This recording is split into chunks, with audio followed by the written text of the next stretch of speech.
Dan 4 muka. Syedaralun, langkah tegas Wali Kota Subulus Salam, Haji Rashid Bancin atau HRB, menyikapi persoalan perizinan dan dugaan pencemaran lingkungan oleh perusahaan benar-benar dibuktikan.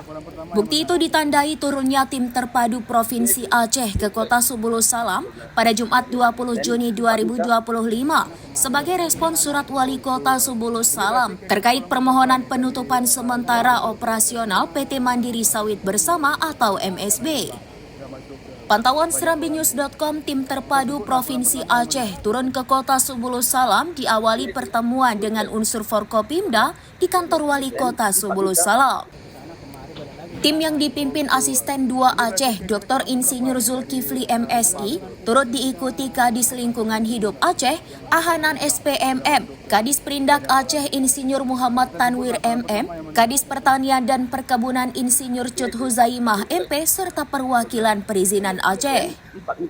Mereka melakukan verifikasi lapangan terhadap aktivitas pabrik minyak kelapa sawit PT MSB yang dijadwalkan mulai dari dokumen perizinan, produksi, dan pengelolaan limbah.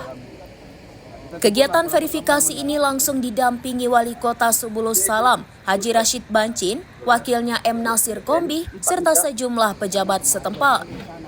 Turunnya tim verifikasi ke PT MSB 2 ini sebagai bukti atensi Gubernur Aceh Muzakir Manaf terhadap laporan Wali Kota Subulus Salam HRB. Hal itu disampaikan Asisten 2 Aceh Dr. Insinyur Zulkifli MSI di hadapan pejabat dan unsur Forkopimda Subulus Salam. Dari Subulus Salam, Khalidin Umar Barat, serambinews.com.